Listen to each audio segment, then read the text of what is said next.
자, 믿음의 행함. 그래서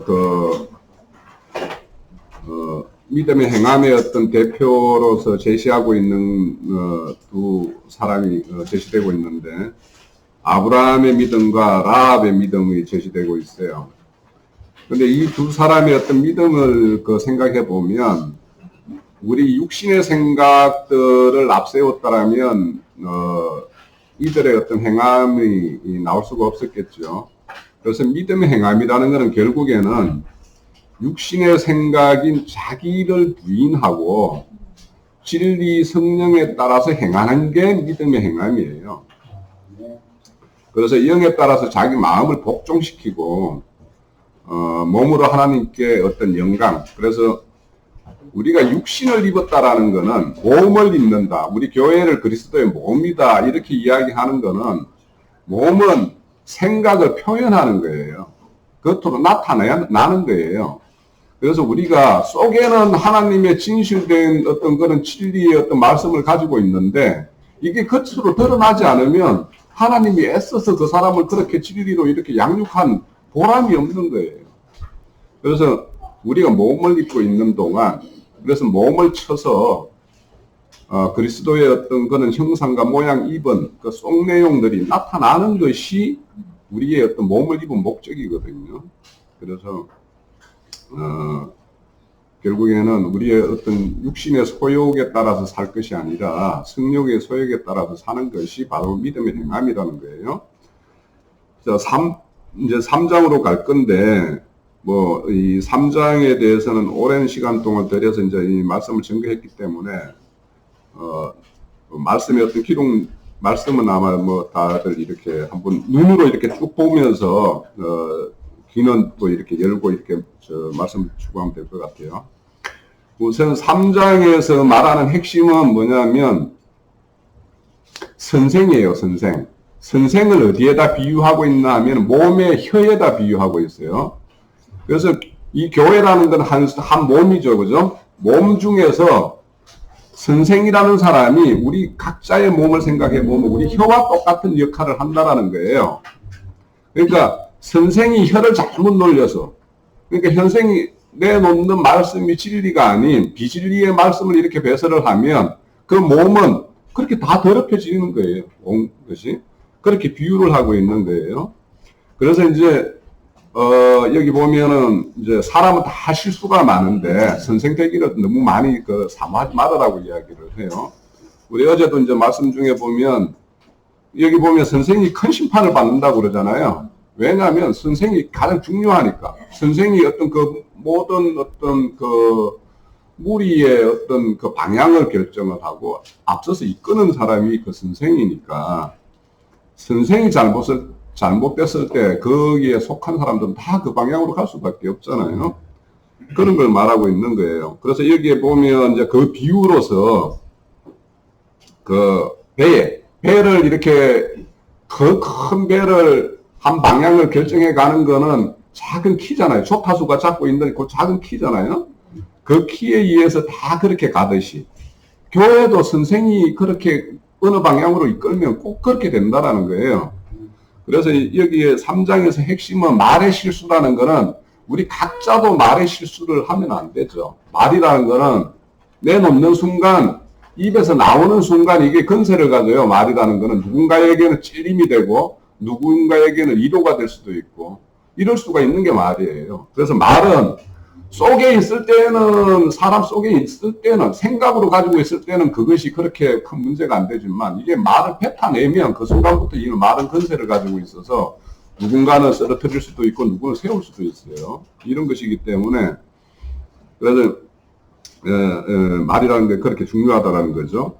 이와 똑같이, 그래서 이제 이렇게 말이라는 거는 사람의 어떤 그런 어떤 심성을 대변하는 건데, 그리고 말이라는 거는 마태복음 12장인가 보면 속에 선한 걸 쌓았으면 선한 걸 낼 것이고, 너희가 악한 걸 쌓았으면 악한 걸 낼 거 아니냐라는 게 나오죠. 그러면 우리가 천연적인 어떤 첫사람 아담에 속한 그런 본성을 가지고 있는 사람으로서 뭔가 말을 낸다라면 이거는 반드시 사람을 미혹하거나 쓰러뜨리거나 다른 방향으로 이렇게 왜곡된 방향으로 이끌 수밖에 없는 거예요. 그래서 우리가 교회 중에서나 이렇게 말을 낼 때는 이 말이 우리 교회에 덕이 될 말인지 아닌 건지에 대해서는 이제 우리 각자가 이렇게 진리 지식을 가지고 있기 때문에, 그래서 만약에 이 말이 내 어떤 과거의 어떤 내 어떤 성질이나 그 본성, 그러니까 뭐 다른 말로 좀 말로 좀 심하게 말하면 성깔대로 하는 건지, 자기 성깔대로 그냥 내어놓는 건지, 아니면 이게 다듬어져서 정말 우리가 한 몸의 지체들을 다 함께 하나로 이렇게 묶는, 그래서 교회가 하나로 연합된 그런 어떤 연합체로 만들어 가는데 덕이 되는 말인지 아닌지, 이런 데 대해서 우리가 생각을 해봐야 된다는 거예요. 그래서 이제 잠언서 같은 데 보면, 여기 이제 언급된 내용대로 보면, 잠언서에 보면 지혜로운 자의 혀는 양약이라고 그러잖아요. 그러니까 우리가 어떤 말을 내놨을 때 이것이 좋은 치료가 되고, 우리 교회가 어떤 부분에 부족한 부분을 이렇게 채울 수 있고, 그런 어떤 말이라면 이거는 참 좋은 말들이죠. 이게 지혜 있는 말이라는 거예요. 그래서 이제 지혜 있는 말이라는 거는 옳은 말과 그른 말과, 이것도 이제 가장 중요하죠. 내 안에 있는 게 옳고 그름에 대한 어떤 성경적 지식에 따라서 옳고 그름의 어떤 그런 분별이 있어야 되는 건 분명한데, 이 말이 시도 때도 없으면 이제 이게 뭔가 말이라는 건 때가 있고 장소가 있잖아요. 그러니까 그것이 분별이 안 되면 그 헛소리가 되는 거예요.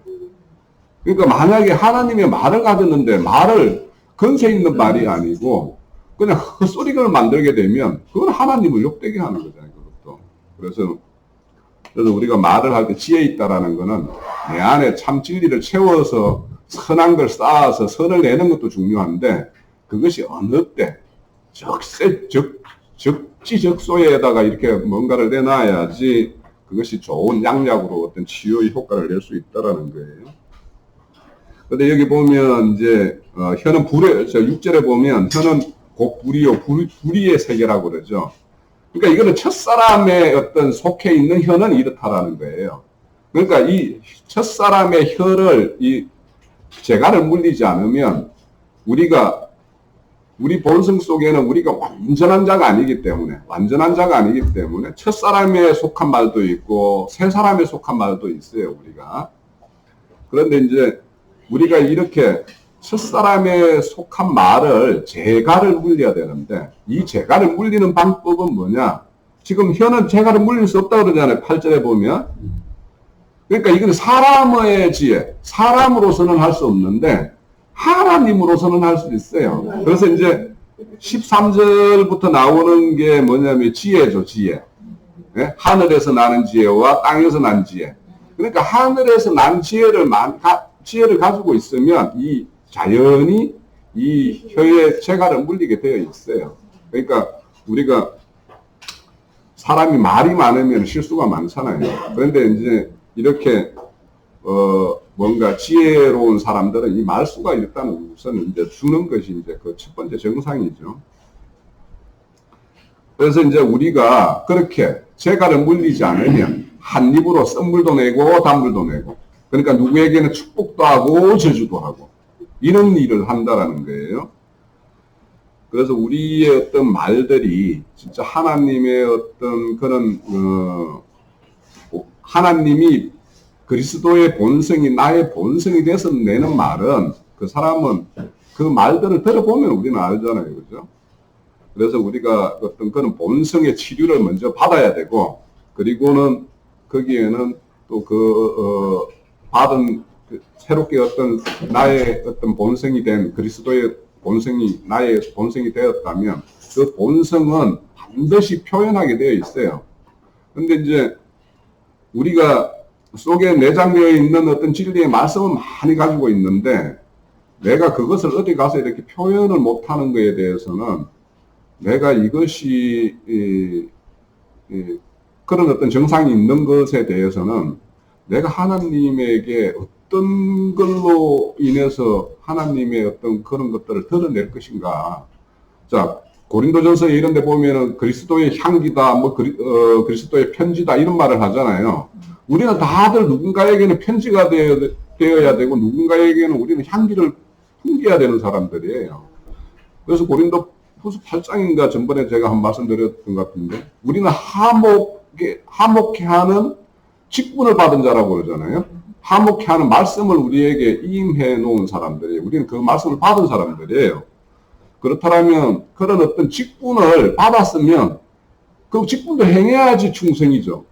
지금 말하는 게 앞서서 말하는 2장에서 말하는 것도 믿음의 행함이라는 것도 우리의 직분대로 행하라는 거예요. 너희들이, 그래서 제가 몇 번 말했던 게 우리의 정체성이 뭐냐? 우리는 하나님의 아들이다. 아들이면 아버지의 가문의 그 가산을 돌봐야 될 책임이 있는 거 아니에요. 그죠? 그래서 그 집안이 잘 되려면 부모보다는 자식이 더 잘 돼야 되고, 자식보다는 손자가 더 잘 돼야지 그 집안이 잘 되는 집안이지, 부모보다 자꾸 이렇게 자식이나 손자대로 가가지고 이 쪼그라드는 어떤 집안이 되면 이거는 문제가 있는 거예요. 그래서 이제 우리 여기 계시는 분들이 이제 좀 이거에 대해서 깊이 생각을 해봐야 되는데, 우리가 알다시피 형제님의 무궁무진한 어떤 말씀을 우리가 받고 있는데, 나형제님 대해서 이렇게 풍성한 말씀을 이렇게 운행시키는 어떤 교회를 실행을 하다가, 나형제님이 어떻게 이제, 다 일을 마쳤을 때, 그 다음에 가가지고 우리는 뭐, 그냥, 비실비실한 뭐, 이런 것이 되면 어쩔 거냐 이거예요. 네? 그래서 저는 그거에 대해서 한동안에, 그래서 저는 도망가고 싶은 생각도 사실은 있었어요. 그러니까 우리 여기에 있는 형제님들이나 자매님들은 그거에 대해서 생각을 해봐야 되는 거예요. 우리가 형제님으로부터 좋은 걸 받았는데, 좋은 거를 뭔가 더 번성시키지 못하고, 진짜, 땅속에 한 달란트 받아가지고 땅속에 묻어놓는 어떤 그런 식이 돼버릴까봐 사실 걱정이 되는 거예요.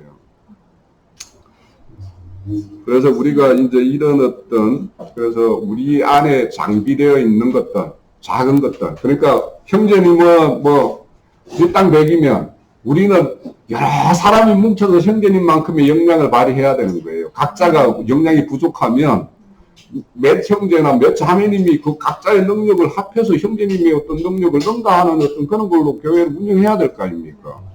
그러니까 그런 거에 대해서 우리가 각자 좀 책임을 져야 되는 거예요. 그래서 우리가 지금 각자 형제님이 뭐 지금 연로하시면서 좀 몸도 그렇게 쾌차한 상태인지 뭐 모르겠습니다만 지금 마지막 불꽃을 태우고 계시는 것 같은데, 그러니까 저도 이제 남은 어떤 시간 동안에 그리스도의 어떤 그런 어떤 형상을 형제님으로부터 잘 전수받고 이것들을 잘 우리가 내장되어서 이걸 잘 표현할 수 있도록 그렇게 우리는 해야 되는 거예요. 예. 그래서 이제 거기 자료에 보면 확실한 9페이지 그 밑에 보면 잠언서 21장 28절에 보면 확실한 정인의 말은 힘이 있다고 그러죠. 그러니까 이 확실한 정인이라는 거는 본 사람이어야죠. 정인이 명확한 확실한 정인은 분명히 나 그 자리에서 그거 봤다. 내가 직접 봤다. 내가 목도했다. 그러니까 그 요한 1서에 보면은 나는 들은 바요, 본 바요, 만진 바라고 이야기하잖아요. 그렇게 돼야지만 확실한 정인이 되는 거예요. 그런 사람이 돼야지만이 뭔가 말을 내놔도 근세 있는 말이 되는 거예요. 그래서 우리가 아직까지 이렇게 모든 것에서 명확한 정인이 못 되었다면 명확한 정인이 될 수 있도록 우리 그렇게 기도해야 되고 말씀을 추구해야 되고 그럴 부분이 있는 거예요. 자, 선생되지 말라는 것에 대해서는 그 10페이지에 뭐 앞서서 말씀드렸습니다. 선생이라는 거는 뭐 어떤 조직을 책임지는 사람이기 때문에. 그런데 이제 마태복음 12장 34절에서 37절에 보면 36절하고 37절만 볼게요. 내가 너희에게 이르노니 사람이 무슨 무익한 말을 하든지 심판날에 그에 대해서 신문을 받니 내 말로 어렵다함을 받고 내 말로 정죄함을 받느니라. 자, 이 말을 우리는 명심해야 돼요. 그러니까 우리가 내놓는 말, 예수의 대리인으로서 우리가 하는 말에 대해서는 반드시 어떤 말을 내놓든지 간에 우리의 그 말에 대해서는 심판날에 반드시 신문을 받는다라는 거예요. 그러니까 이거에 대해서 우리가 명심하면 말에 대해서 우리가 조심할 수밖에 없잖아요. 그죠? 네.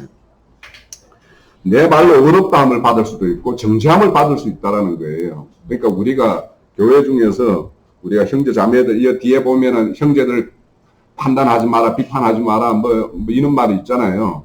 이런 것들도 다 여기에 걸리는 거예요, 사실은. 그러니까. 자, 에베소서 4장에도 이제 그 마지막에 10페이지 마지막 절에도 보면 무릇 더러운 말은 너희 입 밖에 내지 말고 오직 덕을 세우는데 소용되는 대로 선한 말을 하여 듣는 자에게 은혜를 끼치게 하라. 너희는 모든 악독과 노함과 분명과 떠드는 것과 해방하는 것 모든 악이 함께 버리라 그러죠. 이것이 결국에는 이제 이런 것들이 지금 31절에서 다 떠나보내라고 하는 것들이 뭐냐면 3장 야고보서 3장 13절 13절부터 나오는 땅에서 나는 지혜를 가지면 시기와 분쟁을 낸다고 그러죠. 다 그런 거와 같은 거예요, 여기에. 그러니까 우리가 지혜가 바뀌지 않으면, 그러니까 땅의 지혜, 첫사람의 지혜를 그리스도의 지혜로 바꾸지 않으면 우리에게는 이것이 남아 있을 수밖에 없고 이것을 떠나보낼 방법도 없어요, 사실은. 그래서 우리는 그 하늘의 지혜를 잊기 위해서 말씀을 추구하고 말씀을 듣고 이렇게 하고 있는 거죠, 지금.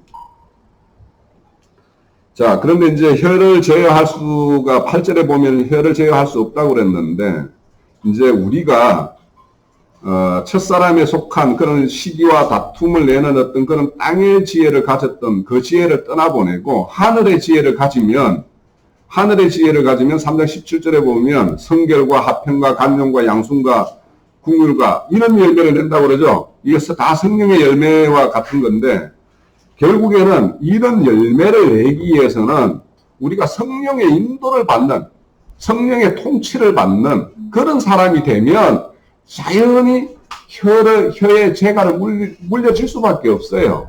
그러니까 내가 말을 막 내고 막 이렇게 한다라는 거는 내 안에 아직도 성령님이 역사하는 것보다 내 스스로 옛사람이 역사하는 것이 훨씬 더 크다라는 걸 반증하는 거예요. 네.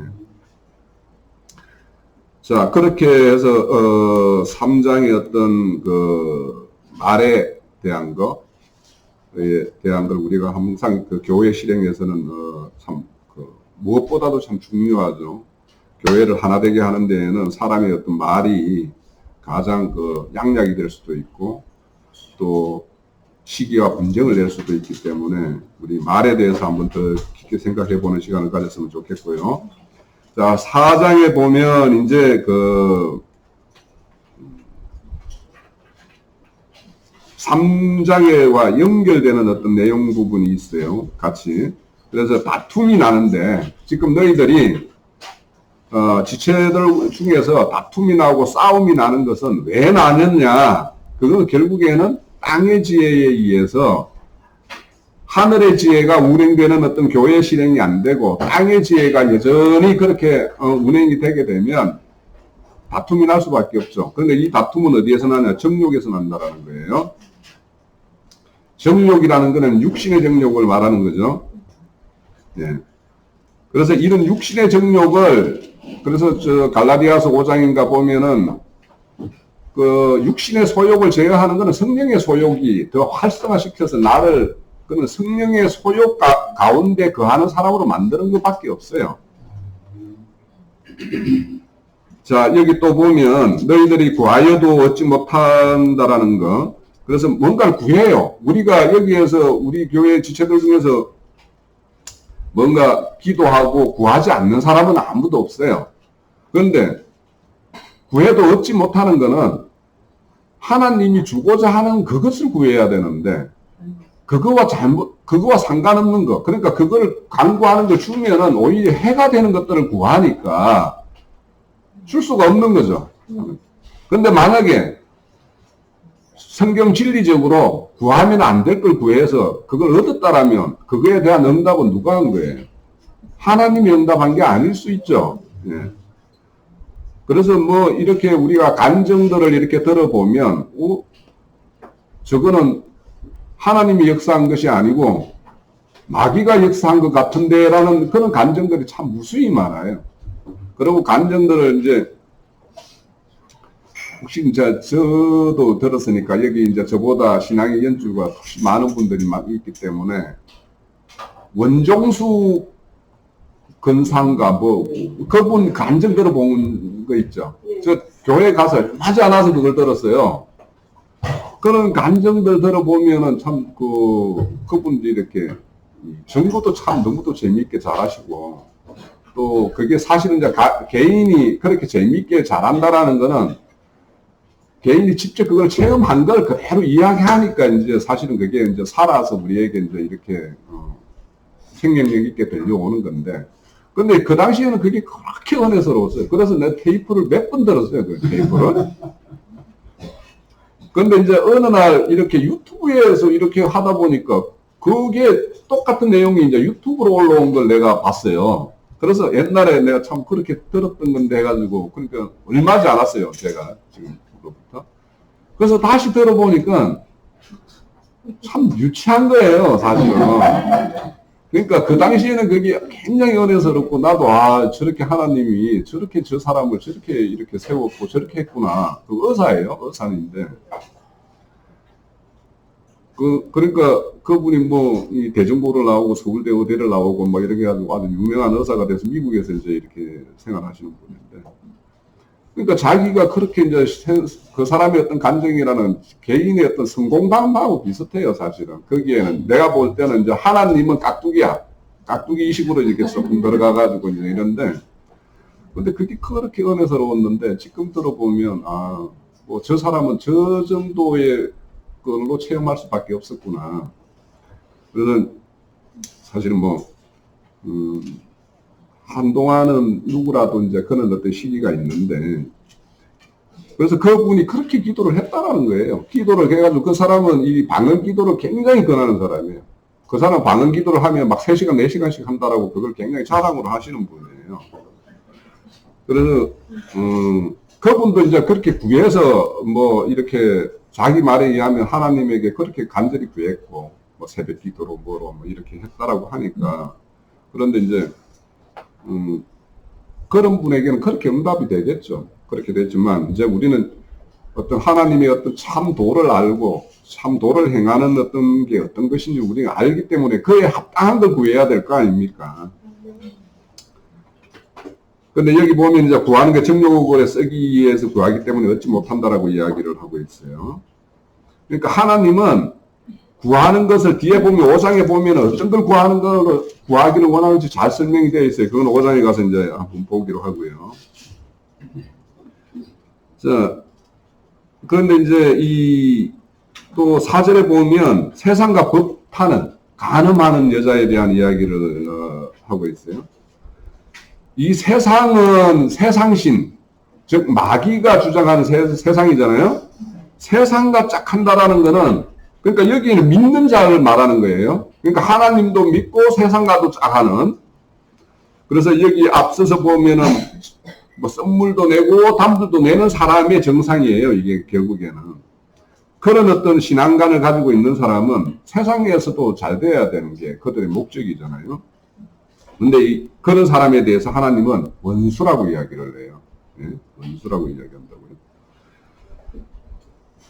너희가 그런데 그런 하나님도 있고 성령도 이렇게 있고 하나님을 믿기도 하고 세상과도 짝하는 사람에게는 성령이 그 안에서 시기한다고 그러죠. 그래서 하나님이 만약에 그런 사람에게 시기를 하면 그 사람의 인생이 고달퍼지기 시작하겠죠. 결국에는. 그래서 결국에는 우리가 앞서서 1장에서 볼 때 시험이라는 것도 3가지가 있다고 그랬는데 그분이 성령님이 임재해 계시면 반드시 그런 어떤 세상과 짝하는 사람에게는 2번째 시험을 해요. 반드시 시험을 던져가지고 그 시험에서 벗어나게끔 이렇게 하는 것이 목적이기 때문에. 그래서 또 여기 보면 6절에 보면 성령이 시기하는 것이 그러니까 시기하는 것이 더 큰 은혜라는 거예요. 결국에는 성령님이 그 세상과 법하기도 하고 하나님을 믿기도 한다라는 사람 안에서 시기하면 시기하지 않으면 어떻게 되겠어요? 그냥 세상으로 가버리겠죠. 떠내려가겠죠. 그렇지만 하나님, 성령님이 시기하기 때문에 뭔가 고달프고 이렇게 하는데 그게 뭐냐면 더 큰 은혜인데, 더 큰 은혜는 그 사람을 교만하게 만들지 않는 것이 큰 은혜예요. 그러니까 그리스도 성령 안에 거하게 만드는 것이 큰 은혜란 말이에요. 그런데 여기서 보면 그렇게 하나님이 교만한 자는 물리치고 겸손한 자는 은혜를 주신다고 그러죠. 그러면 은혜를 주신 자에게 나타나는 것이 뭐냐면 마귀를 대적하는 것인데, 마귀에게 대적한다라고 하는 것은 결국에는 그 사람이 교만하지 않고 겸손한 자가 되면 마귀에게 정확하게 대적하는 거예요. 그리고 그 사람에게는 마귀가 떠나간다고 그러죠. 피한다고 그러죠. 겸손한 자에게는 마귀가 역사할 수가 없어요. 그러니까 우리가 큰 은혜를 받는 것은 우리가 겸손한 자로서 그리스도에 거하게 되면 그리스도에 거하고 겸손한 그 자체가 마귀를 대적하는 것이고, 그 자에게는 당연히 마귀가 떠나갈 수밖에 없다라는 거예요. 또 겸손한 자, 더 큰 은혜에 더 큰 은혜를 입은 자에게 나타나는 것이 두 번째로는 8절에 보면 두 마음을 품은 자가 마음이 성결해진다라는 거예요. 그러니까 우리가 더 큰 은혜를 입어야지, 더 큰 은혜라는 거는, 자, 우리 1차적인 은혜는 거듭나는 은혜예요. 우리가 새 생명으로 거듭나야 돼요. 거듭나야 되지만, 그거보다 더 중요한 거는 거듭났으면 자라야 되는 거예요. 장성해야지 뭔가 구실을 할 거 아닙니까? 그러니까 그 구실을 하고 역할을 하기 위해서는 자라야 되는 거예요. 자라게 하기 위해서 성령님이 우리에게 오신 이유가 우리를 지키고 보호하고 하나님의 어떤 그런 형상과 모양을 덧입혀서 장성한 분량까지 이르게 하기 위해서 성령님이 우리에게 오신 거예요. 네. 그러면 그분이 와서 수고하고 그분이 우리를 인도한 거의 증거는 뭐냐면, 겸손한 자와 보면 마음이 두 마음을 품은 자가 한 마음이 돼서 정결해지는 것. 이것이 성령의 역사의 모습이에요. 그래서 보면은 주 앞에서 낮추라고 해요. 그러니까 낮추라고 해서 낮춰지는 게 아니고 하늘의 지혜를 입고, 그래서 하늘의 지혜를 입음으로 인해서 내가 세상과 짝하던 것들을 다 이렇게 내려놓고, 그래서 이제는 정말 그리스도 성령 안에 거하게 되면 그 사람에게는 당연히 겸손해질 수밖에 없고, 그런 사람에게는 마귀가 틈탈 수도 없어요. 그래서 그런 사람들에게는 하나님 앞에서 본인이 낮추면 그 낮추는 자는 하나님이 오히려 높이신다라는 거예요. 이제 11절에 보면, 4장 11절에 보면 형제들아 서로 비방하지 말라고 그러죠. 예. 형제를 비방한다라는 거는 다른 말로 바꾸면 하나님을 비방하는 것과 똑같은 말이에요. 결국에는 그 형제들이 그리스도의 몸을 이루는 지체잖아요. 그러니까 그 지체를 욕하고 뭔가 비방한다라는 거는 하나님을 비방하는 거죠. 그리고 하나님이 그 각 지체들에게 일하시는 어떤 그 결과물들이 지금 오늘날의 현재의 모습들인데, 그 모습들을 보고 뭔가 비방하면 하나님을 그냥 그 무능력자로 만드는 것과 똑같은 것이 되는 거죠. 자, 12절에 보면 입법자와 재판관은 오직 한 사람이다. 자, 우리에게는 법을 주신 분이죠. 네. 성령의 법을 우리에게 주셨어요. 그리고 우리는 모두가 그리스도 심판대에 설 사람들이에요. 그러니까 우리는 재판을 받을 대상인 것이지 우리가 재판관이 아니란 말이에요. 물론 나중에 우리가 이기는 자가 되면 그날에, 그리스도의 그날에 우리가 배심원으로 거기에 옆에 서죠. 그렇게 서게 되죠. 마태복음 19장 18절인가 보면은 있어요. 그리고 25장에 보면 양과 염소를 재판할 때도 있죠. 그래서 우리가 그런 어떤 이긴 자가 되었을 때, 자, 재판을 하려면, 우리가 배심원이 되려면, 우리가 법을 알아야 될 거 아닙니까? 재판을 하려면은, 재판하는 어떤 형법이면 형법 사건이면 형법에 대해서 알아야지, 민사는 민사 사건에 대해서 알아야지 뭔가 재판을 할 거 아니에요. 그러면 우리가 정확한 재판의 어떤 배심원으로서 뭔가 그 자리를 함께 하려면 성경의 말씀을 알아야지, 뭐가 기준인지를 알아야지 우리가 재판을 할 거 아닙니까?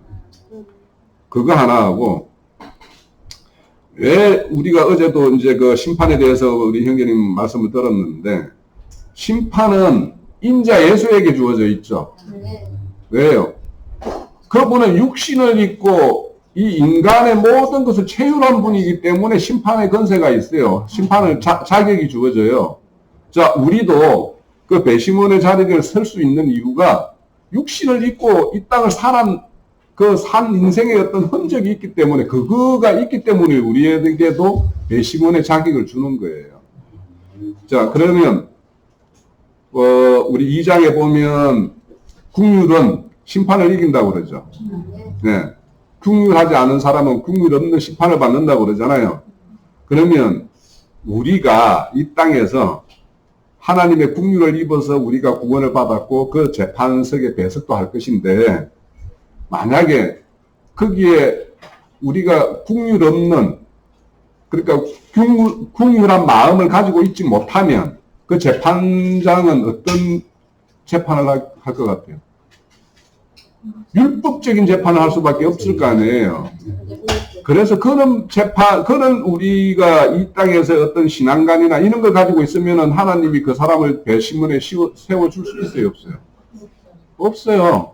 우리가 주님도 이 땅에 와서 인생의 모든 걸 체휼하셨기 때문에 우리의 어떤 모든 것들을 변론도 하시고 이렇게 하실 수 있지만, 우리 역시 육신의 연약함을 입고 있는 동안에 그 하나님의 어떤 국률을 입은 것, 또 우리가 국률한 삶을 살았던 것, 이런 것이 없으면 그 사람은 누가 배심원에 세워주겠어요? 배심원에 세워주지 않는다는 건 결국에는 이기는 자로 평가 안 해준다는 뜻이에요. 자, 그리고 또 보면 이제 너희 생명이 잠시 잠깐 있는 안개와 같다 그러죠. 자, 우리가 과거에는 우리 인생 자체를 우리 스스로가 책임지고 우리 스스로가 경영했던 사람들이에요. 그런데 우리에게는 피로 삼바가 되었다고 그러죠. 그럼 우리에게는 새로운 주인이 있어요. 주인이 우리 모든 것을 경영해야지만이 참 주인이지, 내가 여전히 내 인생을 내가 주관하고 내가 계획하고 내가 모든 걸 실행을 한다라면 우리는 주인 없는 사람이에요. 그런데 15절에 보면 너희들이 말하기를 주의 뜻이면 우리가 살기도 하고 이것도 하고 저것도 행하리라고 해야 되는 것이 주인 있는 사람의 모습이죠. 그런데 여기 보면은 내가 어디 가가지고 1년 동안 나 장사해가지고 부를 불려보겠다는 이런 계획을 세우고 그걸 실행하고자 하는 사람, 그런 사람은 막 이렇게 자랑을 하겠죠. 나 어디 가가지고 뭘 어떻게 해서 이런 부를 이루면 그 다음에 나 이렇게 할 거야. 막 이렇게 한마디로 말하면 헛붕 뜨는 사람도 있잖아요. 이 세상에서도 보면. 그런 사람들은 그것이 허탄한 자랑이라고 그러는 거예요. 여기 보면. 그래서 이런 우리가 하나님의 참 주인으로, 그리스도를 참 주인으로 이렇게 섬기는 사람이면 내 인생을 내가 경영하는 것이 아니라 그분이 나를 마음대로 쓰실 수 있도록 내어놓는 것이 우리의 주인을 모시는 자세일 거 아닙니까? 그래서 우리가 이와 같이 그분에 속해 있는, 그분의 어떤 통치를 받는 그 사람이어야만이 15절에 가면 기쁜 일이 있으면 찬송하라는 사람 있죠. 찬송하라고 그러죠. 그러니까 내가 주님의 통치를 받아서 그 통치가 진짜 나의 기쁨인 사람에게는 찬송이 나올 수 있는 거예요. 그렇게 나오는 것이 찬송이에요. 자, 여기 보면 그래서 이제 4장 거기에서부터 5장에 이렇게 연결되는 것이 뭐냐면 그 부에 대해서. 부라는 거는 결국에 여기에서 말하는 이 부한자라는 거는 믿는 자 중에서 부를 쌓아서 부를 하나님의 어떤 청지기로서의 어떤 삶을 사는 것이 아니라 자기의 어떤 부를 자기의 어떤 힘으로서 건세로서 이렇게 활용하는 사람들에게 책망하는 말씀이 5장 그 초반절에 이렇게 연결되고 있어요. 말세에 재물을 쌓았다. 그래서 고통하는 것이 있을 것이다라고 이야기하는 말씀이 있었죠. 그러니까 말세면, 자, 누가복음 16장에 보면 불의한 청지기 이야기가 나오죠. 그 불의한 청지기의 이야기는 이 빛의 아들들보다 더 지혜롭다라고 그 주님이 칭찬을 하죠. 그 불의한 청지기를.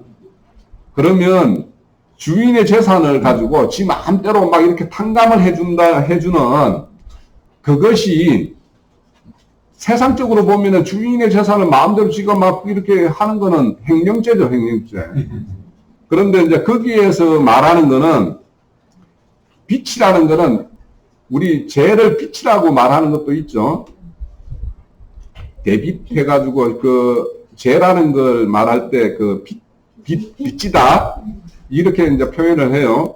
근데 그 빚진 자에게 탕감해 준다라는 거는 우리 주님이 이 땅에 오신 이유가 그 죄를 탕감해 주기 오신 거잖아요. 그죠?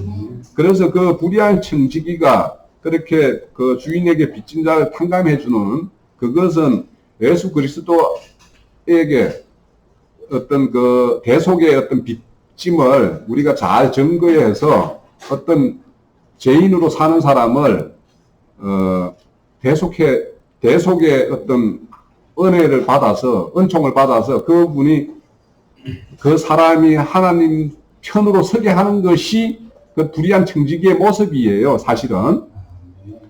그렇지만 이제 거기에서 보면 이제 주인의 재산 가지고 이렇게 마음대로 이렇게 탕감하는 모습인데, 그런데 그 왜 지혜롭다라고 이야기하냐 하면 그 불의한 청지기가 왜 그 짓을 해요?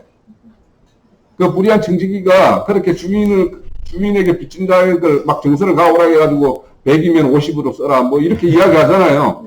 왜 그렇게 해요? 그 주인. 여기에서 주인에게 쫓겨나면 그 다음에 지가 살풍이를 찾는 것이 그 모습이거든요. 예? 그런데 지금 이 말년에 재산을 쌓아가지고 이렇게 막 금원이 녹이 쓸고 이렇게 하는 거는 그 다음에, 그러니까 이 땅의 삶을 다 마감한 그 다음에 거에 대해서 전혀 대비하지 않는다라는 거 아니에요. 그러니까 거기에서 주님이 그 불의한 청지기에게 칭찬하는 이유가 딱 그거예요. 얘가 지혜롭다라고 하는 거는 그 애가 하는 짓이 잘 됐다 이 말이 아니라, 야, 너희들이 지금도 아직까지 너희들도 제자들을 따라다니는, 주님을 따라다니는 제자들 너희들이 아직도 죽음 넘어서에 대해서 이런 거에 대해서 전혀 대비하고 그런 거에 대해서 아직까지 염두에 두고 살지 않는다라는 걸 표현하는 거예요. 그런데 이 불의한 청지기는 지금 앞으로 지가 다가올 일에 대해서 지금 대비하고 있는 거 아니에요. 그 부분을 지혜롭다라고 이야기하는 거예요. 그러니까 우리가 지금 이 인생을 이제 이렇게 살면서 죽음 너머의 세계에 대해서 대비하지 않고 그리스도 심판에 설 걸 대비하지 않는다면 우리에게는 하늘의 지혜가 없는 거예요. 지금 우리 앞서서 3장에서 땅의 지혜, 하늘의 지혜를 이야기를 했는데 그거 넘어 걸 대비 안 하고 지금 이 땅에 있는 것 가지고 뭐 잘 먹고 잘 사는 어떤 호의호식하는 거 여기에 취해서 산다라면 그 사람은 하늘의 지혜가 없는 사람이에요. 그러니까 여기에 지금 보면은 이 부한자들 1년 어디 가서 나 장사해가지고 큰 부를 이루겠다라는 사람이나 그렇게 이룬 부를 가지고 막 쌓아놔서 조비 먹어. 그래서 이 말세에 이렇게 재물을 쌓은 사람에게는 고통이 따른다라는 거예요. 그래서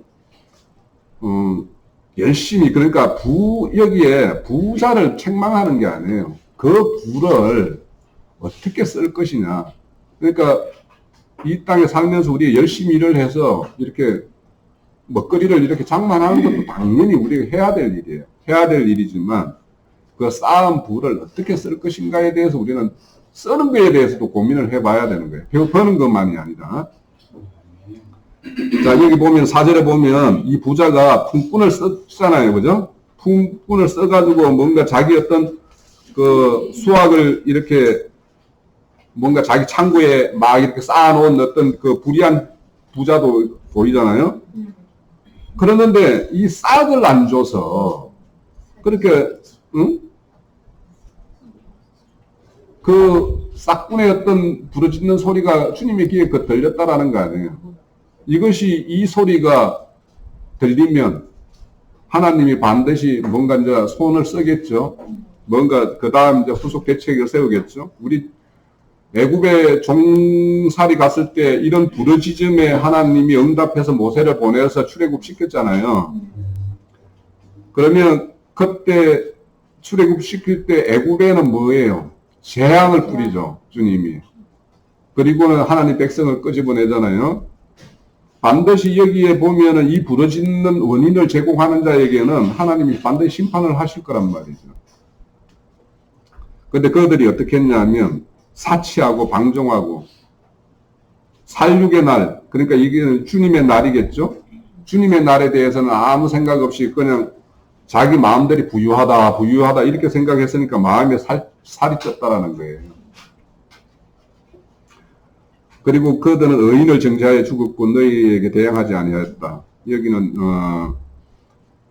주님은 자 이거를 지난번에 이제 정말 좀 빠뜨렸다라고 생각을 하고 좀 그랬는데 주님은 유대인들 그 종교 지도자들이 그 주님을 이렇게 잡아가서 신문하고 할 때 하나님이 능력이 없어서 그거를 그들의 어떤 심판을 다 받으신 게 아니죠. 네? 자, 우리도 지금 하나님으로부터 의인이라는 칭함을 받아야 되는 사람들이죠. 받아야 되고 받은 사람들이에요. 그러면 우리가 세상법이 와서 우리를 신문하고 뭔가 이렇게 정죄를 하려고 그럴 때 세상법이 우리는 그거와 맞서 싸워야 돼요? 아니면 그냥 받아들여야 돼요? 주님이 어떻게 했어요? 주님은 세상법이 정죄해 왔을 때 그 법에 맞서 싸우지 않았어요. 그것을 받아들였기 때문에 십자가의 형벌에 달렸죠. 우리도 똑같아요. 주님의 세상법이 우리를 걸어가지고 세상법에 걸어서 우리를 정죄를 하려고 그러면 우리는 거기에 말없이 죽어야 되는 거예요. 거기에 맞서서 싸운다고 해서 우리가 이길 수도 없어요. 주님은 십자가의 죽으심으로 승리를 하신 분이에요. 그분의 어떤 그리스도됨을 십자가의 그 세상법, 정죄법, 종교법 이거에 의해서 정죄를 받고 죽음으로 인해서 당신의 어떤 세상의 불의를 드러냈고 당신의 의를 드러낸 거예요. 우리도 매 마찬가지예요. 바울사도나 이런 사람들이 세상법에 맞서서 싸웠다라면 도망갔어야죠. 우선 살고 봤어야죠. 오히려 살고 봤어야 되는 거죠. 이와 같이 우리도 그분이 주님이 그렇게 그랬듯이 우리도 세상법에 맞서 싸우는 사람이 아니에요. 세상법을 걸어와가지고 우리가 그렇게 우리가 너 죄인이다라고 하면 그 죄는 우리가 감수하고 받아들여야 되는 거예요. 그런데 우리가 이제 그렇게 세상법에 걸려서 죽는 것과 그러니까 세상법을 그러면 만약에 이제 주님이 그렇게 걸었던 고소했던 그 법과 같은 거라면 이제 그렇게 받아들여야 되지만 우리가 만약에 이제 이 세상의 어떤 윤리 도덕적인 거 있잖아요. 우리가 사회의 어떤 한 구성원으로서 우리가 주님에 속한 사람이기도 하지만 대한민국의 한 구성으로 살아가는 사람 아니에요. 그러면 우리 세상법인 그 세상법도 우리는 지켜야 되는 거예요. 그런데 그거에 의해서 만약에 뭐 세상법이 너 이렇게 내가 뭔가 잘못했죠. 그렇게 해서 받는 거 그거 하고 세상법이 만약에 너희가 가지고 있는 그리고 오늘날 만약에 이제 그 종교법이라고 합시다. 기독교 법이 우리를 걸어서 너는 세상의 어떤 그런 기독교계 그러니까 세상의 어떤 그런 믿음의 법을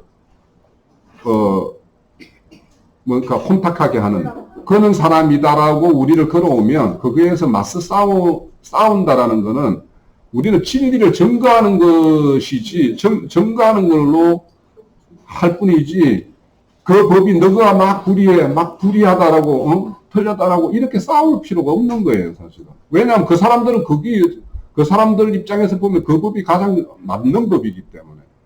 그러니까 그들의 법과 우리의 법이 달라요. 그런데 우리는 우리 법으로 사는 사람들인데 그들의 법을 가져와서 우리에게 적용을 하려고 그러고 내가 그렇게 해서 뭔가 접촉을 받아야 된다라면 우리는 어쩔 수 없는 거예요.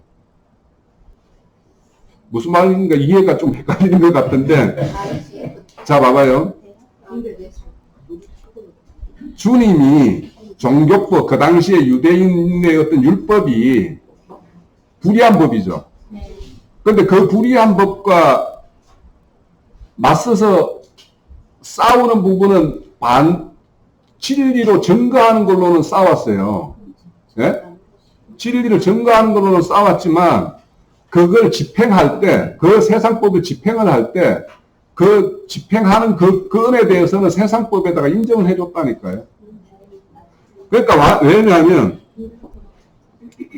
자 거기 보면 그 당시 그 대제사장이 우리 모두가 해야 보다 한 사람이 모든 것을 감당하고 죄를 집어씌우는 것이 좋겠다라고 이런 말을 하죠. 그죠? 그거는 그 사람에게 그런 생각을 준 것이 그 사람의 생각일 수도 있겠지만 주님이 그걸 다시 그렇게 그 역할을 그 사람이 그렇게 역할을 하게끔 시킨 거예요. 누군가는 필요했던 거예요. 우리가 가룟 유다가 될 필요는 없지만 가룟 유다는 하나님의 역사상 반드시 필요한 거예요. 그러니까 내가 가룟 유다가 될 필요가 없는 것이지 가룟 유다가 없으면 십자가에 주님이 달릴 수가 없잖아요. 네, 마찬가지예요. 그때 대사장 누구였죠? 가야바죠. 가야바가 다 이 민족을 다 이렇게 벌하는 것보다 한 사람이 모든 죄를 뒤집어 쓰고 가는 것이 좋겠다라고 해서 그렇게 직결 재판을 했잖아요. 그러면 그것이 불의한 거잖아요. 불의한 거에 주님이 항거하지 않았단 말이에요. 그거는 왜냐하면 주님이 반드시 그렇게 돼야 되기 때문에. 자, 우리가 세상법이 걸어와가지고, 종교법이 걸어와가지고, 우리를 죽이지 않으면, 순교자가 나와요, 안 나와요? 그러니까 하나님은 그런 수를 채운다고 그러는데, 거기에 맞서서 막 이렇게 안 죽고, 저 칼에는 칼, 이에는 이런 식으로 싸운다라면, 순교자가 안 나올 거 아닙니까? 좀 말이 꼬이기도 하고 그렇기는 한데, 그렇습니다. 예. 자, 그리고 이제 그 7절에 보면 이제 그 인내를 말씀을 하고 계세요. 그래서 우리가 인내라는 거는 1장에서부터 시험에 인내를 이루라고 그러죠. 네. 자, 우리가 이제 이 인내라는 거는 그 각 성경책 보면 모든 부분에 이렇게 많은 부분에서 이제 이렇게 다루고 있는데 왜냐하면 세상에 보면 불의가 넘치고 불의한 자들이 그 어려운 자보다 더 잘 되고 하는 것들이 보여요. 그럴 때마다 하나님께 호소를 하죠. 이 대표적인 그 선지서가 그 하박국이에요. 왜냐하면 악인들이 더 형통한 거예요. 그러니까 우리가 그걸 잘못 생각을 하면 어떻게 악인이 더 형통하고 우리 하나님의 의인들이 더 이렇게 핍박받느냐 이런 거에 대해서 못내 어려워하고, 그런 것들을 보면은, 시험 들기도 하고, 이럴 수도 있죠. 그런데 이제 여기 보면 농부가 열매를 얻기 위해서는 이른 비와 늦은 비를 기다린다고 그러죠. 그러니까 이른 비와 늦은 비는 농사 지을 때, 파종할 때도 비가 필요하죠. 밭갈이를 해야 되고, 씨가 이제, 싹인을 내기 위해서는 또 비가 필요하고, 또 이제 열매가 익고 이렇게 풍성히 열매를 맺혀서 이게 익을 때쯤 할 때는 비가 와야 되고 그리고 완전히 익어서 막 고개 넘어갈 때는 비가 오면 안 되죠. 또. 그래서 이른 비와 늦은 비가 와야지만 이제 이렇게 풍성한 추수를 얻을 수 있는데 그러니까 이 농부는 자기가 뭐 이런 비를 지금 왔으면 좋겠다, 늦은 비는 언제 왔으면 좋겠다고 인위적으로 우리가 원한다고 해서 되는 게 아니잖아요. 그죠? 네, 마찬가지예요. 우리 인생의 모든 것이나 하나님의 일이나 하나님의 경륜이 이루어지는 것들은 하나님의 계획과 하나님 시간표 속에 다 들어있어요. 그러니까 그 시간표에 대해서 우리가 일절 뭐 간섭하려고 할 수도 없잖아요. 그러면 우리는 거기에 따라서 우리는 감내해야 되고 인내해야 되는 거예요.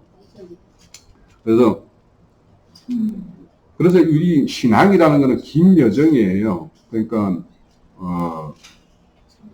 뭐 사람에 따라서는 뭐 모태신앙인 같으면 평생을 이제 그렇게 신앙하시는 분도 있겠지만, 또 사람에 따라서는 뭐 인생 말년에 이렇게 주님의 어떤 그런 어떤 그 부름에 이렇게 응답된 분도 있겠죠.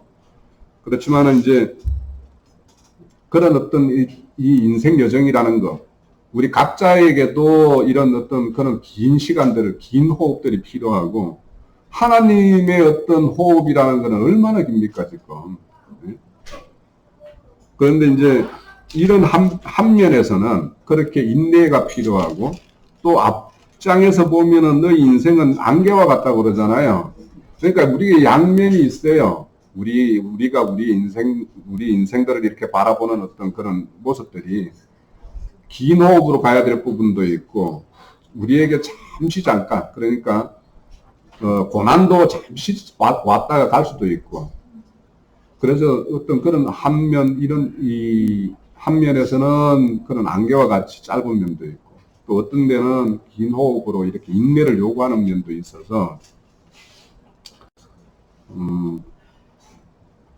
10절에 보면 이제 그 선지자들의 어떤 오래 참음의 본을 이렇게 제시하는데 보면 욥의 인내를 이렇게 이야기하고 있어요. 저는 이제 어제 찬양 모세의 어머니가 이름이 뭐죠? 요게벳이죠. 요게벳의 그 찬양을 들으면서 이제 모세의 엄마가 그 찬양이라는 게 보면은 강주리에다가 이렇게 모세를 띄워서 보내는 거잖아요. 그런데 우리가 그런 이야기들을 그냥 성경의 한 줄기 한 글자 뭐 이렇게 기록되어 있는 말씀으로 그냥 이렇게 쉽게 넘가는 그런 경향이 있는데, 우리가 우리 자식이 죽게 되어서, 이게 뭔가 발각이 되면 죽게 되어서 강물에 뭔가 이렇게 띄워서 어떻게 뭔가 간절함으로 꼭 살 수만 있으면 좋겠다라는 그런 간절함으로 갈상자를 물에 띄우는 그 부모의 심정이라는 게 어떤 것일까? 우리 인생도 똑같이 주님 입장에서 보면 이 세상에 낼 때는 똑같이 모세가 갈상자에 띄웠듯이 우리 인생도 똑같아요. 주님 입장에서 보면 그게 어떻게 강주리가 디비지지 않고 온전하게 누군가의 어떤 손길에 이렇게 잡혀서 그렇게 잘 어떻게 이렇게 양육되었으면 좋겠다라는 그런 심정으로 우리 각자 인생을 이 땅에 냈을 거란 말이에요. 하나님은 우리를 바라보는 눈이 똑같아요. 이제는 혹시 어디 뭔가에 시험 들어서 걸려서 넘어지지 않을까? 뭐에 어떻게 될까? 이렇게 바라보고 있을 거라고 믿어요. 그럼 주님의 수고가 모세의 엄마의 어떤 수고로 우리는 이렇게 비춰볼 수 있죠. 그런 어떤 심정과 우리 각자가 이렇게 살아가면서 우리가 지금 그렇게 절감하면서 우리 어떤 생명의 어떤 이태로움, 그러니까 뭔가 이렇게 세상의 어떤 미혹과 이런 것들에 대해서 우리가 얼마나 인식을 하고, 또 우리를 위해서 이렇게 뭔가 애쓰는 우리 부모들이 자식들을 키울 때 그 애씀이 좀 있죠. 그런데 우리 하나님이 우리를 이렇게 바라보는 눈은 그거 못지않게 우리를 바라보는 눈이 간절함이 있을 거란 말이에요. 그래서 잘 이겨내기를 바라고 있지 않겠어요? 그러니까 모세가 공주 왕궁에 들어가서 40년 동안은 뭐 어떻게 잘 지냈다라고 치더라도 미디안 계곡 가서 40년, 또 출애굽의 어떤 역사 40년 동안 그렇게 120년을 살아갈 동안에 그 수고로 미디안 계곡에 갔을 때 그렇게 거기에서 그냥 여기가 내 어떤 모든 인생의 어떤 마지막이다 생각하고 그렇게 그냥 거기에 정붙이고 살 수도 있었잖아요. 근데 또 하나님이 또 불러내가지고 40년 또 노구를 이끌고 또 이렇게 출애굽을 시키는 그런 어떤 역사적인 어떤 일을 그 수행을 했는데, 그러면 우리도 맨 마찬가지로 어떤 그런 하나님의 어떤 쓰임을 받기 위해서는, 그러니까 추수가 된다라는 거는 우리가 뭐 인생의 장막을 뻗는 것도 있겠지만, 육신의 장막을 뻗는 것도 있겠지만, 하나님이 추수한다라는 거는 이제는 야 이게 추수하면은 그걸로 인해 가지고 뭔가 양식 삼을 수 있는 어떤 그런 게 됐을 때 추수라고 이야기하는 거 아니에요. 그러면 우리가 하나님이 참 추수가 된다라는 거는 우리가 하나님의 일에 뭔가를 이렇게 쓰임이 될 때 참 추수가 된 거 아니겠어요? 그러면 그런 추수가 되기까지 그렇게 하나님이 우리를 각자를 그렇게 이끌고 이렇게 각 순간순간마다 우리 인생에 간섭을 했어요. 우리는 잘 몰라도. 그죠? 그렇게 우리를 이끌어 오셨단 말이에요. 그런 어떤 수고를 생각하고, 그분의 수고를 생각하면 우리가 당면한 어떤 이런 문제에 대해서 우리 좀 인내를 할 수 있을 거라 생각이 들어요. 자, 12절에 보면은 맹세하지 마라 그러죠. 맹세는 큰 자가 작은 자에게 하는 거죠. 자, 큰 자가 작은 자에게 하는데, 만약에 내가 맹세를 한다라면 내가 큰 자라는 거 아니에요. 그죠? 내 위에 뭐가 없다라는 거예요. 그래서 우리가 좀처럼 맹세할 입장에 있지 않다라는 거는 하늘의 지혜가 임하면 있는 자라면 우리가 맹세할 수 있는 자가 아니라는 걸 알 수 있고요.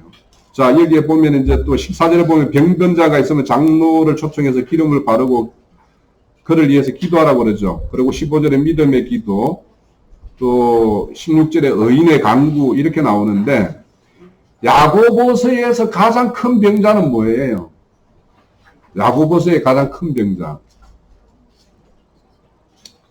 야고보서에서 말하는 병자는, 가장 큰 병자는 행함이 없는 믿음이에요. 믿음을 가진 자예요. 그러니까 자, 여기에서도 여기 병자라는 거는, 하나님은 우리를 이 땅에 낸 거는, 우리를 이렇게 이 땅에 내서 이렇게 양육시키고 이렇게 자라게 한 거는 그분을 표현하고 그분에게 영광된 어떤 일들을 행하게 하기 위한 거예요. 근데 그거를 못하는 자가 뭐예요? 행함이 없는 믿음이면 병든 자예요, 여기에서. 그래서 그렇게 행함이 없는 자들의 기름이 필요한 자라고 이야기하는 거예요. 자, 기름을 누구에게 부어요? 왕과 제사장과 선지자에게 붓죠. 그 세 사람이 뭐냐면 하나님을 표현하는 대표적인 사람들이에요. 그죠? 그런데 그것을 표현하지 못하는 자에게는 기름이 필요한 거예요. 그래서 기름을 바르라는 거예요. 그러니까 우리가 기도하고, 이 앞서서 4절에 보면 정욕으로 구하니까 얻지 못한다고 그러는데, 우리가 마땅히 구해야 될 거는 이렇게 믿는다고 하면서 뭔가 병들어서 뭔가 부족해서 하나님을 표현하지 못하고 하나님을 나타내지 못하는 이런 사람들을 병든 자라고 그러는 거예요. 그 자에게 기름을 부으라는 거예요. 그러면 그분에게 이제 장로를 초청하라고 그러죠. 말씀을 드렸어요. 이거는 뭐 한 2주 전에 말씀을 드렸기 때문에, 초청한다는 건 장로의 본, 위에 보면은 10절에 보면은 선지자의 본으로 삼으라고 그러죠. 믿음의 선지자의 본을 삼는 것과 같이 장로도 이런 믿음의 현재적으로 같이 교회를 이루는 사람 중에서 본이 되는 사람의 그 삶을 살아내라는 거예요. 같이 그분을 초청을 하라는 거는 그분을 본받아서 그렇게 살아라는 거예요. 그러니까 여기에서 장로라는 거는 그런 본이 되는 사람이어야 되고, 기름을 부을 수 있는 사람이 장로라는 거예요. 그래서 우리가 다 이렇게 장로의 어떤 믿음의 분량까지 가기 위해서는 우리가 기름을 부을 수 있는 사람이어야 돼요. 그래서 기름을 붓는다는 거는 결국에는 거룩한 어떤 말씀을 이렇게 장비해서 말씀을 이렇게 건네줄 수 있는 사람이어야지 이제 이 기름을 부는 것이 될 텐데, 우리가 다 그런 어떤 말씀의 장비가 이루어져야 되겠죠. 자, 그리고 이제 제일 중요한 것이 보면은 형제가 19절에 보면 형제 중에 미혹되어서 진리를 떠난 자가 있으면 그를 돌이키면 그를 구원하는 것이 된다고 그러죠. 그러니까 미혹된 형제들이 있으면 그들을 위해서 우리가 기도해야 되고 그 영혼을 미혹에서 밝은 빛 가운데로 인도하는 것이 우리가 해야 될 화목해 하는 직분을 수행하는 것이 여기에 다 해당되겠죠. 자, 야고보서의 어떤 그 전체 5장의 내용에 대해서 뭐 그동안에 많은 시간들을 들여서 이제 증거를 했었는데, 야고보의 내용은 앞서서 말씀드렸듯이 다 명령문이에요. 행해야 되는 것들이에요. 그러니까 다른 말씀도 다 행해야 될 말씀들이지만은 특히 야고보의 말씀은 이 명령문으로 되어 있기 때문에 우리에게 주님이 주시는 명령이에요. 그래서 이 명령대로 행하면 교회다워지고 하나님의 어떤 그리스도의 몸된 교회로 그렇게 교회가 이루어질 거라고 믿습니다. 네. 다음 주부터는 그 선지서를 할 건데요. 선지서를 하게 되면 이제